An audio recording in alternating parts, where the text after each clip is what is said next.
presidente de la República, Yamandu Orsi, se reunió este mediodía en Torre Ejecutiva con el ex primer ministro británico Tony Blair, quien llegó a Montevideo luego de mantener una reunión con el presidente de Paraguay, Santiago Peña. El político británico fue propuesto por el presidente de Estados Unidos, Donald Trump, para participar de la supervisión de un gobierno de transición en Gaza, como parte de una lista de 20 puntos que impulsó el líder estadounidense para poner fin al conflicto entre el grupo extremista Hamás e Israel.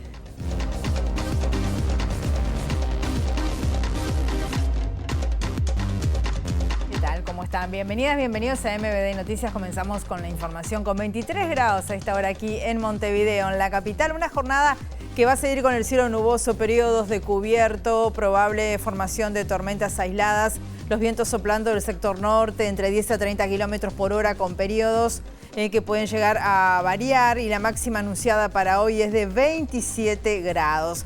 Viendo las cámaras del Centro de Gestión y Movilidad de la Intendencia de Montevideo, en Francisco Bauzá, entre Juan José de Herrera y Magariño Cervantes, hay hormigonado hasta las 18:30 horas. Otro punto a tener en cuenta: Luis de la Torre, entre Benito Lamas y Maeso, hasta las 19 también trabajan en hormigonado. Y en Euclides Pelufo, entre Charles de Gaulle y Buzo Castañola, hasta las 18 va a estar trabajando allí una grúa.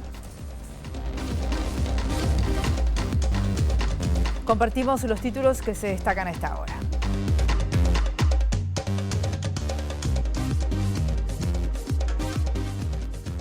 La Defensoría del Pueblo de la Ciudad de Buenos Aires denunció penalmente al colectivo uruguayo Varones Unidos, solicitando medidas urgentes para la baja y preservación del contenido digital vinculado a Pablo Laurta, el presunto autor del reciente doble femicidio ocurrido en Córdoba.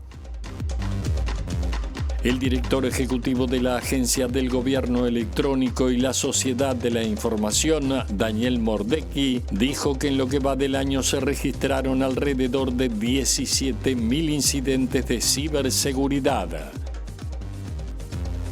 El Sistema Nacional de Cuidados realizó una evaluación del funcionamiento de los 9 centros de día dependientes del Ministerio de Desarrollo Social que existen en Montevideo y que atienden a unas 300 personas mayores.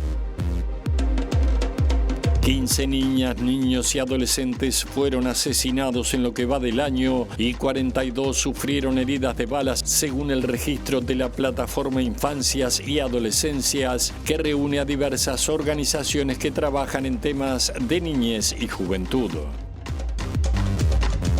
El uso indiscriminado de la inteligencia artificial en las redes sociales puede afectar procesos democráticos y amenazar derechos humanos, especialmente de grupos históricamente marginados, dijo a MBD Noticias la especialista en ciencias sociales y consultora de UNESCO, Giselle Burbano.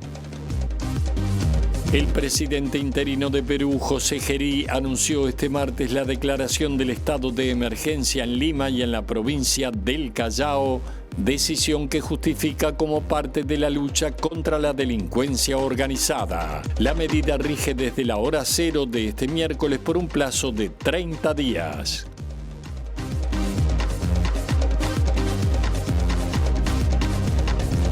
Vamos a Torre Ejecutiva, donde están puestas las miradas. Allí el presidente de la República se ha reunido con Tony Blair, el ex ministro británico. Abril Mederos, ¿cómo estás? Bienvenida, buen mediodía. Gracias, Rosina. Buen mediodía. Exacto, una instancia que comenzó a las 11 de la mañana y de la cual participó el presidente Yamandu Orsi junto con el canciller Mario Lubetkin. Como decías tú, el exministro británico ya se retiró de la Torre Ejecutiva, pero Orsi y Lubetkin continúan reunidos. Estamos esperando a que finalice esta instancia para tener las palabras del canciller, que será quien trasladará a la prensa justamente lo que se habló en este encuentro con Tony Blair. Recordemos, Blair viene en calidad como referente de su organización, el Instituto Tony Blair por el Cambio Global, como se llama en español, y que se dedica al asesoramiento tecnológico tanto para empresas como para gobiernos, y que viene realizando una gira por América Latina. Ayer se encontraba en Paraguay, donde se reunió con el presidente Santiago Peña.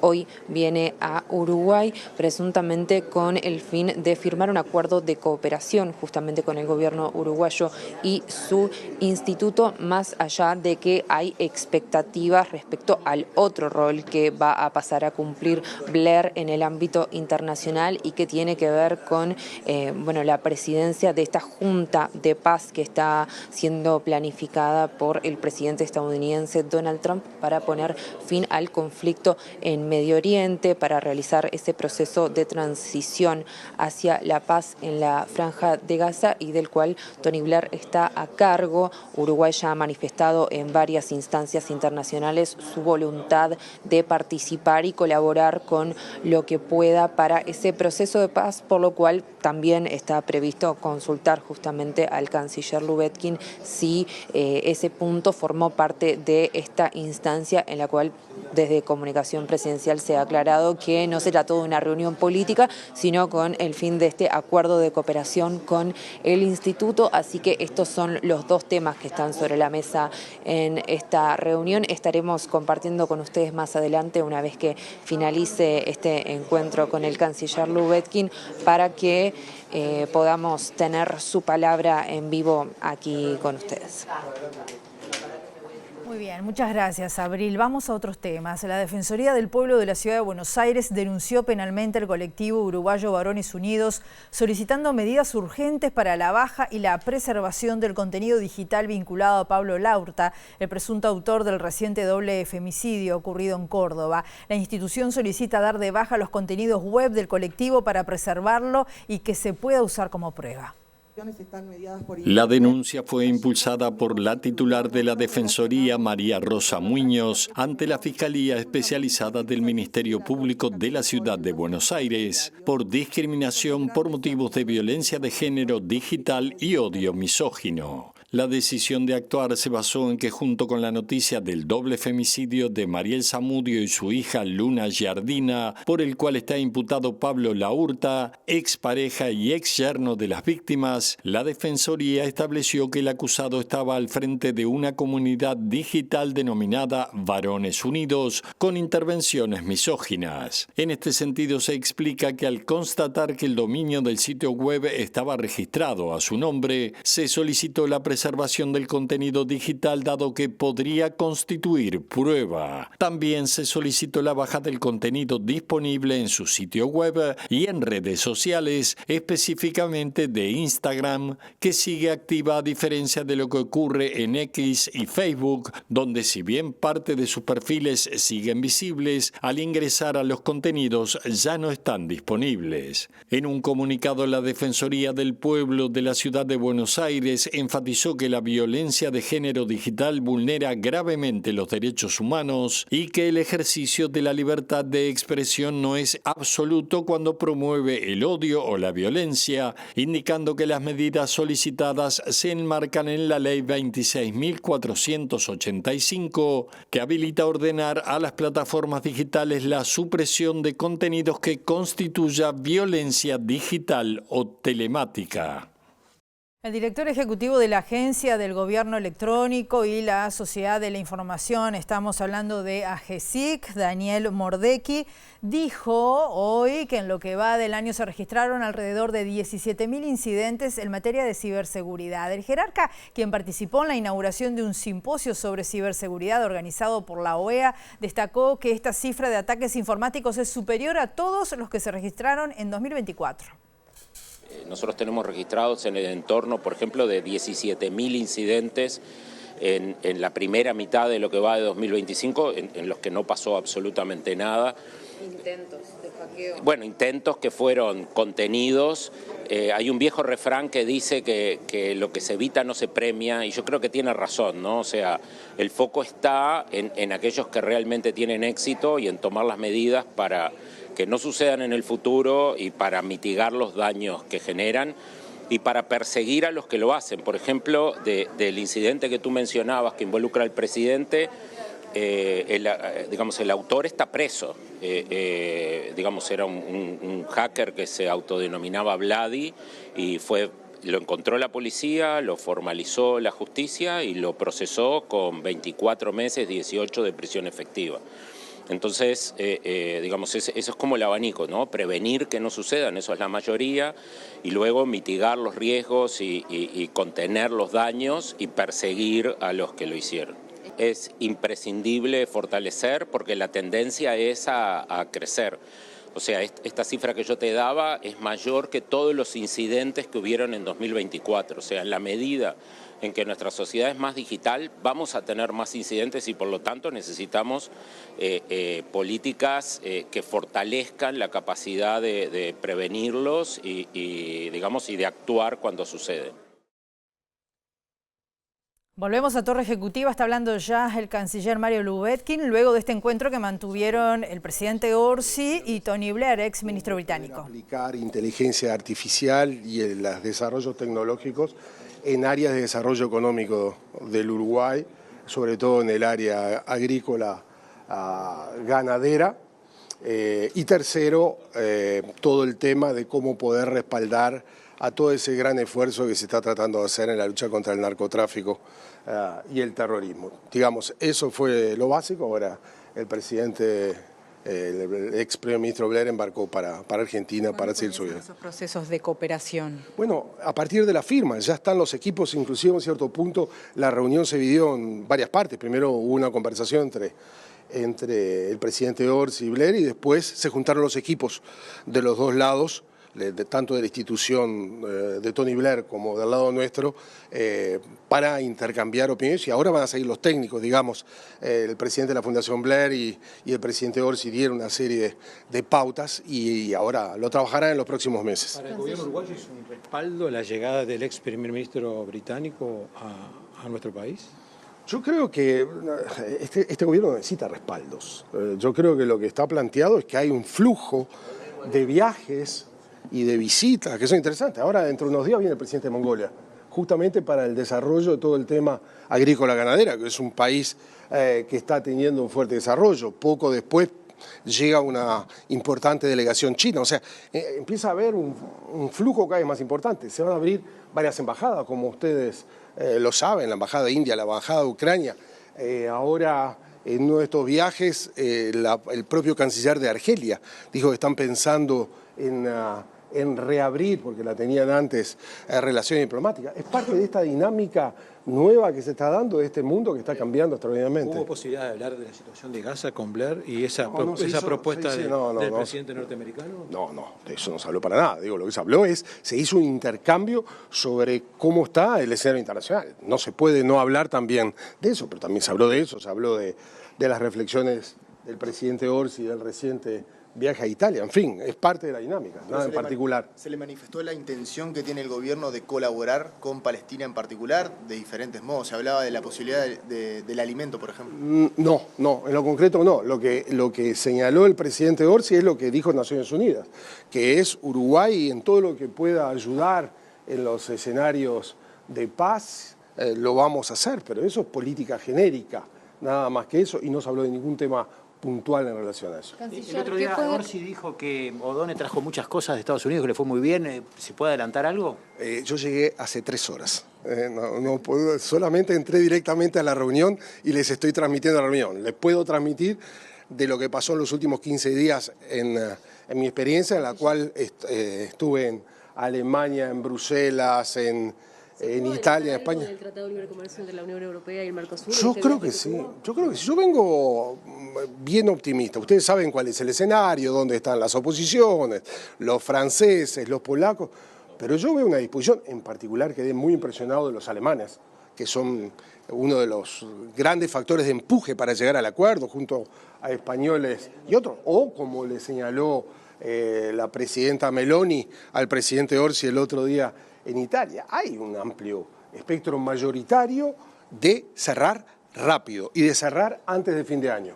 Naturalmente, la Unión Europea tiene un sistema burocrático muy complicado, que era lo que ellos, y que no lo pueden saltar, pero yo me vine con la convicción de, salvo sorpresas que siempre pueden suceder, antes de Navidad, este acuerdo tiene que estar firmado, y es lo que nos señalaron ellos, no son percepciones mías, y además habiendo hablado con 4 países diferentes, habiendo estado con el comisario del comercio, habiendo estado con el vicepresidente de la Unión Europea, ahora posiblemente en uno de los próximos viajes del presidente Orsi, seguramente en la cumbre CELAC, Unión Europea, la que se hace en Colombia, inicio de noviembre, se vea con la presidenta de la Unión Europea, el presidente Orsi, para ir ajustando esos temas. Canciller, estamos en vivo. ¿Hubo conversaciones con el gobierno chino a raíz del cargamento de carne que llegó contaminado con pesticidas? ¿Cuál es la situación? No, yo no he sabido la información, no tengo informaciones que de alguna manera afecten el flujo comercial que estamos teniendo actualmente, de ninguna manera. Canciller, ¿cómo viene trabajando con respecto a Bolivia y esta uruguaya que fue encontrada allí en una situación bastante complicada? Bueno, yo lo que quiero destacar es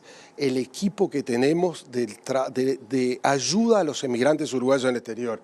Este es un caso más, por cierto, bien dramático, porque nos llegó, aparte de la primera información que tuvimos, nos llegó desde África acerca de esta chica, porque una persona supo, en fin, eso lo activamos hace 24 horas.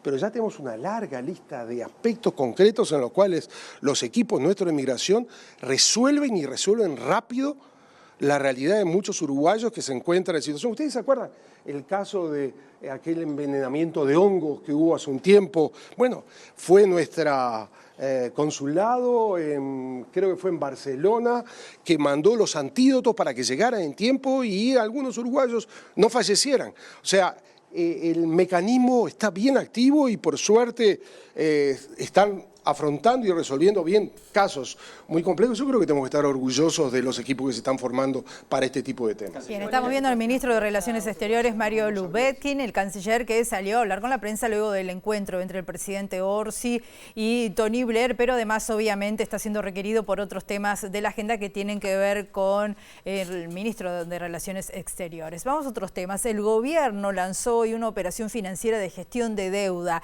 en los mercados internacionales, la segunda bajo la administración de Yamandu Orsi. La estrategia busca obtener fondos para afrontar futuros compromisos de pago y saldar además vencimientos de título de corto plazo. El gobierno salió a los mercados internacionales con una emisión de un nuevo bono global en pesos con vencimiento en 2035 y una reapertura del bono global en dólares con vencimiento al 2037. Además, dentro de la oferta se incluye la recompra de títulos ya emitidos a nivel global y en el mercado local en pesos con vencimientos entre 2026 y 2029. La unidad de gestión de deuda pública del Ministerio de Economía informó hoy sobre la emisión del bono global y aclaró que en la oferta de recompra participarán aquellos inversores que hayan demandado la emisión global y hasta el monto que les sea adjudicado. Ahora los bancos internacionales designados por el gobierno se encargarán de la colocación y en horas de la tarde se anunciarán los resultados, incluyendo la tasa que se pagará a los tenedores. Se trata de una operativa habitual de gestión de la deuda pública, si bien cada gobierno define la estrategia y momento de salir a los mercados en función de distintos factores. Según consignó El País, la emisión global había sido anticipada por el ministro de Economía, Gabriel Odone, la semana pasada, cuando asistió a las reuniones anuales del Fondo Monetario Internacional y el Banco Mundial en Washington. Odone manifestó en esa oportunidad que había avidez por la salida al mercado de Uruguay. Muy bien, nos están convocando desde la huella de Sereni. Adelante, vamos con un tema muy importante que se está dando a conocer a esta hora. Seguramente Jota estaría muy feliz en el día de hoy. Muchas gracias. Gracias a todos. Buena jornada. Bien, ahí está terminando la conferencia de prensa convocada desde el Frente Amplio por el procesamiento, el nuevo procesamiento, la condena en Italia del marino Jorge Trócoli. Me estoy acercando a medida que terminó la conferencia. Saludo a Fernando Pereira, presidente del FAI, lo invita a repasar algunas de las consideraciones que se hicieron en esta conferencia de prensa, Fernando, que tiene la condena de Trócoli en Italia como disparador. Se decía recién que esto demuestra, entre otras cosas, que la polémica que se desata acá a veces de que la justicia prescribe, en estos casos se demuestra que no. No, los delitos de lesa humanidad no prescriben.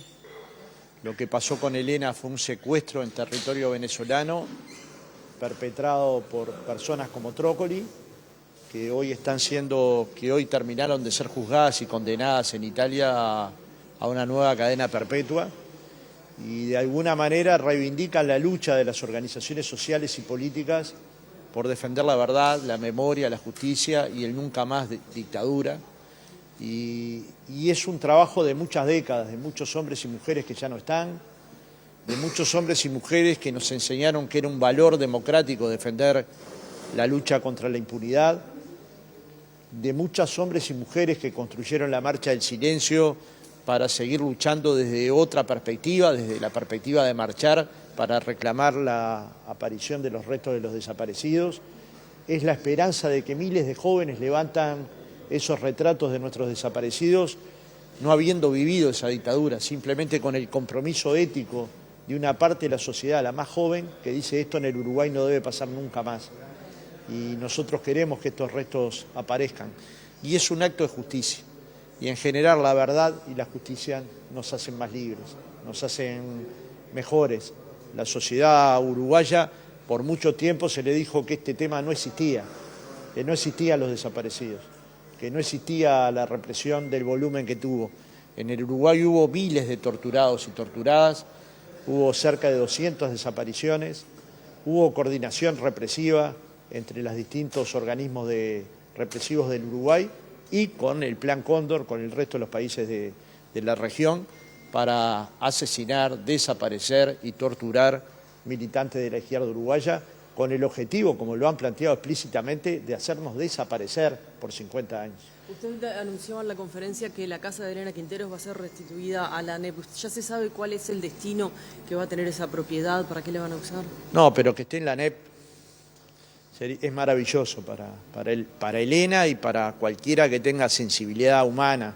Elena era una maestra comprometida con sus niñas y niñas, una maestra afiliada a su sindicato, una maestra que luchaba por los trabajadores, pero por la educación, por una escuela llena de pueblo.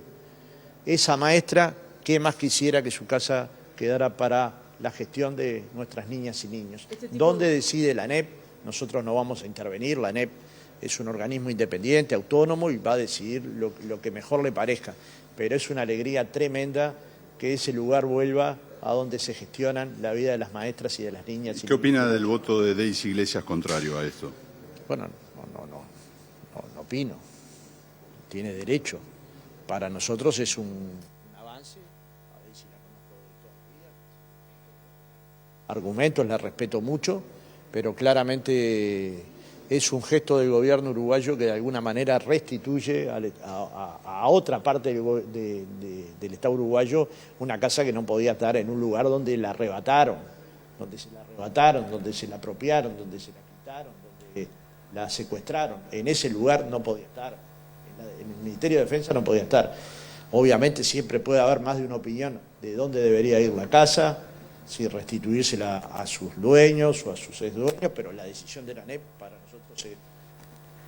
Bien, estamos viendo a Fernando Pereira, el presidente de Frente Amplio, en esta conferencia que se está desarrollando a esta hora sobre el caso Elena Quinteros y también sobre la información de que su domicilio va a estar ahora en manos de la ANEP. Vamos a estar desarrollando esta información en nuestra edición central. Vinculado a esto, les contamos que la investigadora Fabiana Larrobla, que brindó su testimonio en el juicio de Roma, sostuvo en las últimas horas que Jorge Trócoli cumplió un rol de relevancia en fusileros navales. Esta repartición funcionó como centro clandestino de tortura y en el servicio de inteligencia durante el terrorismo de Estado.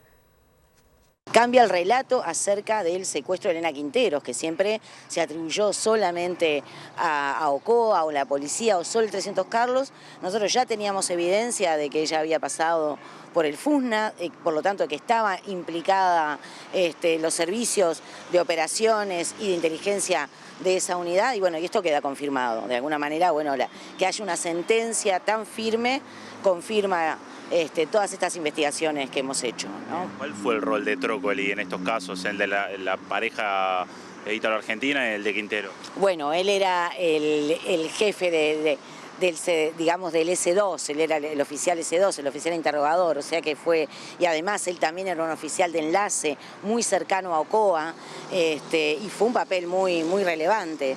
De alguna manera él entra en contacto también con la gente de Paraguay, con los oficiales de Paraguay, ¿no? O sea, y participa del Plan Cóndor, ¿no? Porque ellos son trasladados, son secuestrados en el Hotel Hermitage, trasladados al FUSNA y desde allí trasladados a Paraguay, ¿no? Vienen oficiales de Paraguay a buscarlos. Entonces, bueno, Trócoli cumplió una función muy importante, una persona muy inteligente que rediseña, ¿no? Lo que es el servicio de inteligencia.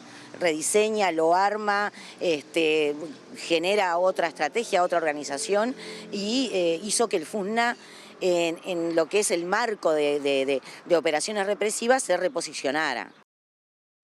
Bien, vamos a otros temas. La Feria Tristán Narvaja está cumpliendo 155 años. Hay eventos, obviamente, para celebrarlo y de eso nos va a hablar nuestro periodista Diego Martini. ¿Cómo estás, Diego? Bienvenido, buen mediodía. ¿Qué tal? ¿Qué tal, Rosina? Buen mediodía para vos, todas y todos. Así es, nos encontramos en la Ciudad Vieja, donde se acaba de realizar el lanzamiento justamente de estos 155 años de la Feria de Tristán Narvaja, y estamos con Ricardo Cosano, que es autor del libro Así en la Feria como en la vida, sobre historias de la feria. Bueno, Ricardo, ¿qué historia tiene la feria con tantos años? La historia de la feria es infinita, no los quiero aburrir contándoles todo. Les recomiendo que lean el libro, que es un libro que está escrito desde adentro de la feria, porque yo soy uno más de los feriantes, y no está escrito desde la cátedra. Un libro distinto se viene ahora, que es el segundo que vamos a hacer acerca de la feria, y el tercero de mi producción, que es con una antropóloga brasileña, Claudia Cardoso Bularte, que también es socióloga, que le llamó la atención el suceso de la Feria de Tristán Narvaja. Ella tiene una publicación anterior, en el 2018, para su tesis de maestría en antropología, y después de haber leído el libro nos pusimos en contacto, un contacto que por la pandemia quedó en un bypass, pero retomamos ese contacto hace muy poquito tiempo y vamos a hacer un libro desde la calle hacia la academia y desde la academia hacia la calle en 2 idiomas, binacional, algo diferente. Porque también otra cosa de lo que se trataba el evento es del hermanamiento con la Feria de San Telmo, que nos declaramos hermanos, no hacemos más que decir lo que somos hermanos, y también esta aventura se larga aquí en la Dirección de Turismo, porque turísticamente son las 2 ferias latinoamericanas que tienen mayor flujo de turistas y un reconocimiento por parte de todos los visitantes europeos y extranjeros mayor que las demás ferias por ser tradicionales. Ricardo, ¿qué historias hay en la Feria de Tristán Narvaja? De las que vos pidas, pintes y encuentres. Desde los objetos más raros que te puedas imaginar, libros, antigüedades, hay frutas, verduras, ropa, hay todo. Es un universo aparte. Yo creo que la compra y venta en la feria no es nada más que una excusa para ir a charlar con alguien. Es el punto de encuentro de todos los montevideanos. Te podés tomar un café mientras vas caminando y hay un podcast, que es la única feria que tiene un podcast. También vieron en pantalla que nosotros hicimos el proyecto Tristán Narvaja fotografiando a montones de personas que nos visitaban y a montones de feriantes. ¿Cuántos feriantes se calcula que trabajan todos los domingos? Hay 4.000 puestos, a 2 feriantes por puesto tenés 8.000, más los indirectos, que son los comercios establecidos, más los que hacen fletes, los que alquilan carpas, mesas, sillas y demás. Capaz que son 10.000 personas. Y la visitan 70.000 personas por domingo, bien contadas. 70.000. Fíjate que para un clásico... Estamos en el entorno de unas 100.000 personas por la feria. 80.000 ponele. En el estadio, cuando hay un clásico y van 45.000 personas, ponen 1.000 policías. Y en la feria, si vos vas, no hay más de 10. Sin embargo, en la sesional tercera y en la cuarta no suben las denuncias los días domingos, son igual que cualquier día de semana, porque es un tema de convivencia, es un tema que estamos los uruguayos más distendidos, charlamos, hablamos, no hay prácticamente sucesos. No te voy a decir que no hay algún robo, porque lo hay, entre tanta gente siempre algo pasa, pero no es lo común. ¿Sigue habiendo puestos que se siguen transmitiendo de generación en generación? El caso mío es uno, y el caso de tantísimos más, porque como que se dividió en dos partes. Hay una parte más moderna que promovió, la feria es un instrumento de promoción social. Los hijos de los feriantes se han recibido de abogados, escribanos, arquitectos, médicos, y lo que te quieras imaginar. Uno de esos casos es mi hermana, que hasta el año pasado era decana de la Universidad Católica del Uruguay y ayer estaba entregando el premio Ada Byron a la mujer científica del Uruguay. Tiene 4 carreras, es después de Einstein para mí ídola total y surgió de la feria trabajando y su primer carrera de ingeniera agrónoma la bancó con eso y así tantísimos más. Pero por lo general son tradiciones familiares. Ricardo, muchas gracias. De nada, gracias a ustedes y ya viste que la concurrencia fue extremadamente buena. Tuvo buen suceso siendo un día de semana laborable y a mediodía. Le agradezco a todos, a ustedes, a la Intendencia y a todos los que hicieron posible este éxito. Rosina, volvemos a estudios entonces con esta información, el lanzamiento de los 155 años de la feria de Tristán Narvaja y van a ir surgiendo un montón de actividades que seguramente se vayan enterando. Bloque de MBD Noticias, continuamos con la información y les contamos que China devolvió un envío de contenedores con carne debido a la presencia de residuos de medicamentos para el combate de la garrapata. Las autoridades sanitarias del país asiático adoptaron medidas correctivas y advirtieron sobre la presencia de estos residuos de fluazurón, pero desde el gobierno uruguayo se informó que China descartó sanciones y fue catalogada como una señal de preocupación. Hay un problema de los productos que se utilizan para el control, van generando resistencia, un montón de problemas del uso de esos productos y eso es lo que explica este caso concreto. Se aplicó un producto y no cumplió el tiempo de espera entre la aplicación y cuando va a faena. Entonces, por un lado la tranquilidad que Uruguay hace las cosas bien, con seriedad, responsabilidad, la trazabilidad en todo el proceso, pero por otro lado también abrir las señales del cuidado más estricto de este tema. Y sobre todo en este caso la necesidad de una campaña pública muy importante hacia los productores. Los productores a veces por desconocimiento, por urgencia, por necesidad no son conscientes de que una mala aplicación de un producto puede afectar a toda una cadena, un frigorífico, los trabajadores y también sobre todo la imagen y credibilidad del país. Entonces, por un lado, estar más alertas con esta situación, estar tranquilos que hacemos las cosas bien, pero también empezar a pensar la necesidad de comunicar mucho mejor estos temas y esa mirada de cadena a lo largo del proceso. Y lo otro, bueno, reivindicar también el programa de la garrapata, que es clave para, bueno, no tener esta situación. De hecho, empezaron la gestión advirtiendo la importancia de este tema y de la vacunación en general, ¿no? Sí, que bueno, ahora a fines de noviembre empieza un programa piloto de vacunación ya con la vacuna que fue creada en el Pasteur. Tengo mucha expectativa, pero además de necesidad para los productores, para la industria, para el país, que pueda empezar a funcionar y salga bien esa propuesta de control de la garrapata.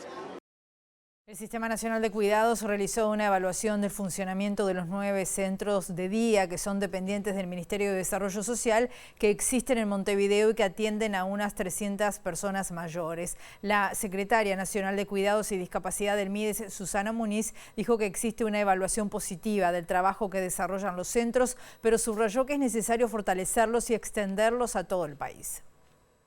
Retrasan la dependencia en las personas mayores, que ayudan a socializar, que están cuidados mientras sus cuidadores, digamos, familiares trabajan, y en aquellas personas mayores que viven solas, bueno, en realidad se constituyen redes con otras personas que de alguna manera son un paliativo a esa soledad no deseada. Tienen algunos problemas vinculados sobre todo a aspectos administrativos que, bueno, es necesario abordar y es necesario también abordar en algunos de ellos donde no haya una red comunitaria también, y justamente lo que muestra este estudio es, bueno, en qué partes y en qué aspectos se debe mejorar. Pero en realidad creo que la evaluación es muy positiva y es una experiencia para seguir incrementando. Me parece que lo más destacado de esto es que en realidad las políticas sociales se hagan y se elaboren justamente con un pie en la evidencia, y esto es lo que se busca en esta evaluación. ¿Cuántas personas están siendo atendidas en centros de día actualmente? ¿Cuántos centros hay? Bueno, ahora hay 9 centros de día, abarcan unas 300 personas, pero bueno, es necesario realmente que haya en todo el territorio nacional. No nos olvidemos de que estamos en un momento demográfico que muestra que en el 2030 1 de cada 4 personas va a ser mayor de 65 años y por lo tanto es necesario justamente un abordaje a esta población que cada vez viene creciendo más. 15 niñas, niños y adolescentes fueron asesinados en lo que va del año y 42 sufrieron heridas de bala. Esto según el registro de la plataforma Infancias y Adolescencias, que reúne a diversas organizaciones que están trabajando en temas que tienen que ver justamente con niñez y juventud. La plataforma propone la creación de un protocolo institucional de actuación para este tipo de casos, que se revise la ley de tenencia y porte de armas y también mejorar el registro para la toma de decisión política, entre otros puntos. Nosotros reiteramos nuestro pedido de declaración de emergencia nacional por la situación de las infancias y las adolescencias, sobre todo con el tema de la violencia territorial que se está dando en todos los puntos del país.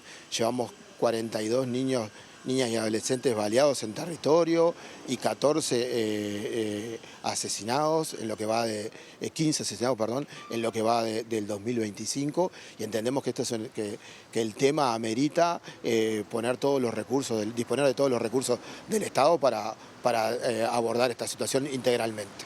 La plataforma comenzó el registro de casos desde mayo del año pasado. En este sentido, constató 18 asesinatos de niños, niñas y adolescentes en 2024, de mayo a diciembre. Mejorar el registro por parte de las instituciones es una de las reivindicaciones que plantea. Venimos participando en los diálogos de seguridad pública y venimos planteando algunas cuestiones bastante específicas y urgentes, generar un protocolo de actuación en todo el sistema de salud frente a los niñas y adolescentes baleados que permita abordar la situación después de que se dio el hecho y sobre todo trabajar con la familia y los centros educativos, trabajar en reparación del daño, bueno, en todo lo que queda después de un niño, adolescente baleado en el territorio.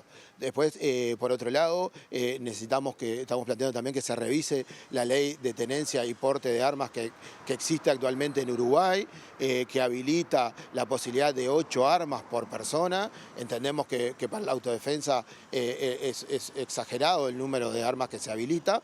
Y por otro lado, que se reglamente también el tema de las municiones. Uruguay no tiene una reglamentación clara, no tiene una reglamentación sobre municiones, y entonces cada vez que aparece un casquillo no se sabe su procedencia, no se sabe quién lo vendió y demás cuestiones. Bloque de MBD Noticias, continuamos con la información. Les contamos que el uso indiscriminado de la inteligencia artificial en las redes sociales puede afectar procesos democráticos y amenazar derechos humanos, especialmente en los grupos históricamente marginados. Esto lo dijo a MBD Noticias la especialista en ciencias sociales y consultora de UNESCO, Giselle Burbano. La experta destacó que las plataformas y los estados afrontan dilemas éticos que surgen del potencial que tienen los sistemas basados en inteligencia artificial. Se ha observado que las plataformas de las redes sociales pueden ser, en efecto, plataformas que alimenten discursos de odio por una parte o vehiculen informaciones falsas que puedan estar impactando directamente el proceso de toma de decisión de las personas al momento de ejercer su derecho al voto, por ejemplo. Entonces, ¿cómo evitamos que estas plataformas se conviertan en viveros de discusiones que atenten, por ejemplo, a los procesos democráticos? ¿Cómo evitar que las personas que están trabajando en la generación de algoritmos no tengan sesgos, por ejemplo, de raza, o que sus sesgos se reflejen en el algoritmo y que eso después se pueda diseminar en en las plataformas. Burbano dijo que son los estados los que deben tomar decisiones para prevenir efectos negativos del mal uso de la inteligencia artificial. En un mundo ideal, una regulación debe existir, sobre todo cuando podemos constatar las derivas que se generan si no hay parámetros que permitan que se combata esas derivas. La Universidad de la República otorgó el título de doctor honoris causa al neurocientífico cognitivo francés Stanislas Dehaene. En el marco de esta actividad, el experto brindó una charla magistral sobre lenguajes, símbolos y otras singularidades de la mente humana y cómo aplicarlo en la educación. El profesor Dehaene ha desarrollado sus estudios siempre con extremado rigor teórico, pero también experimental. Es una persona que su impacto en investigación ha sido enorme, pero también su impacto en la formación de investigadores, en la cooperación internacional y particularmente la cooperación con América Latina y en particular con Uruguay también.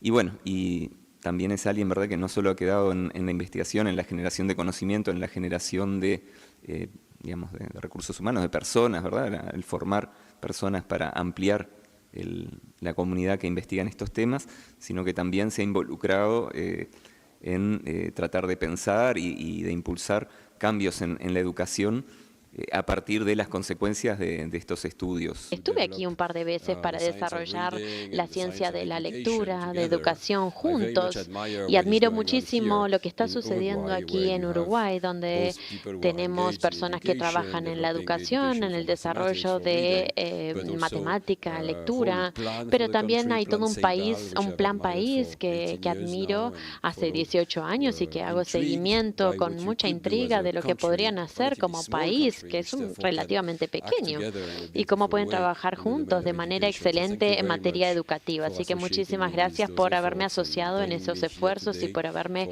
invitado aquí hoy, por primera vez aquí para compartir sobre la ciencia y con entusiasmo el vínculo de la ciencia y la educación. El Instituto Nacional de Alimentación y el Ministerio de Ganadería, Agricultura y Pesca firmaron un acuerdo que va a permitir la compra a productores familiares y pescadores artesanales de materia prima para servicios de alimentación del Ministerio de Desarrollo Social.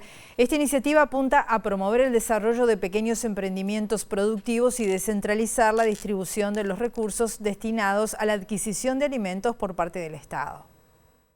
La titular del INDA, Micaela Melgar, abogó por defender la agricultura familiar y la pesca artesanal. En ese sentido, la jerarca dijo que son actores claves para cerrar la brecha entre la abundancia de la producción y la dificultad de acceso a los alimentos en Uruguay. Nadie mejor que un agricultor familiar va a cuidar un territorio, incorporar la perspectiva del cambio climático, promover el arraigo, llevar la innovación. Tenemos que confiar en nuestra gente. A través de este acuerdo, nos comprometemos a ampliar las compras públicas a la agricultura familiar bajo la Ley 19.292, fortalecer los mercados de cercanías, impulsar circuitos cortos de comercialización y promover estrategias regionales de abastecimiento que integren lo productivo y lo social. Por su parte, el subsecretario del MIDES, Federico Graña, dijo que el Estado está haciendo el esfuerzo de ser un generador de desarrollo a través de los dineros que ya invierte, pero en vez de invertirlo en grandes productores, lo va a hacer priorizando la descentralización de las compras. En ese escenario, esto nos parece central, porque ¿qué logra hacer? Atar el desarrollo productivo con el desarrollo social y poner como protagonistas del desarrollo no al embajador, sino a los que están bancando en cada uno de los lugares la realidad concreta que es de verdad el verdadero terruño de mucha gente. Generar alimentos para garantizar derechos. Entonces, cuando uno ve que esos pueden ser protagonistas, tiene que ver por eso las acciones del Estado, que el Estado con las herramientas que ya tenía podía hacer.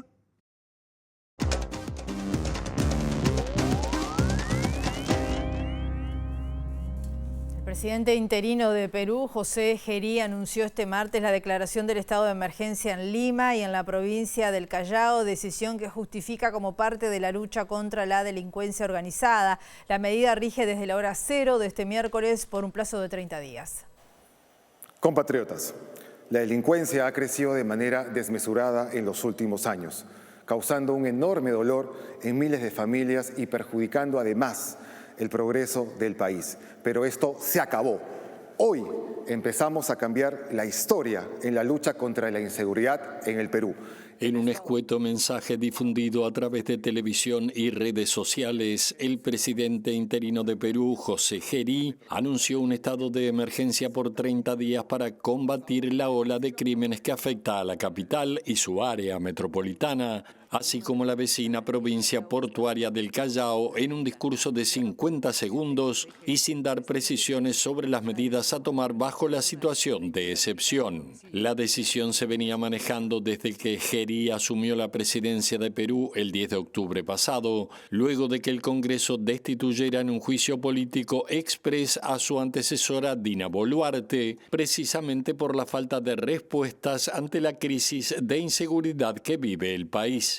El estado de emergencia alcanzará a 10 millones de personas y bajo este régimen, el gobierno queda facultado para enviar a los militares a las calles a patrullar, restringir derechos como la libertad de reunión. No se ha descartado la aplicación del toque de queda nocturno. Más allá de la creciente preocupación ciudadana y la demanda de acciones urgentes contra el crimen organizado, algunos sectores sociales y políticos temen que el estado de emergencia sea utilizado como una forma de sofocar las manifestaciones que estallaron contra el nuevo mandatario desde el momento de su asunción, protestas que han sido lideradas en gran parte por la generación Z, que reúne a jóvenes movidos por el descontento frente a las extorsiones, el sicariato y la crisis política nacional. En el marco de la represión de las movilizaciones del 15 de octubre pasado, un joven músico fue asesinado por el disparo de un policía, mientras que en el último mes han resultado heridas casi 200 personas durante las protestas en Lima, incluidos policías, manifestantes y periodistas. Nos vamos, volvemos en la edición central a las 18:30 horas. Que pasen muy bien.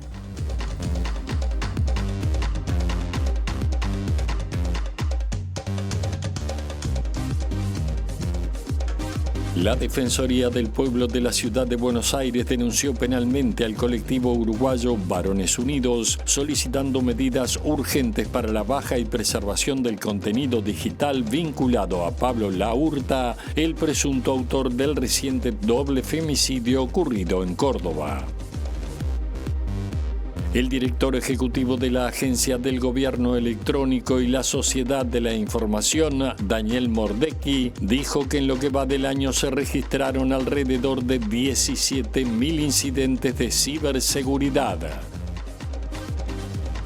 El Sistema Nacional de Cuidados realizó una evaluación del funcionamiento de los 9 centros de día dependientes del Ministerio de Desarrollo Social que existen en Montevideo y que atienden a unas 300 personas mayores.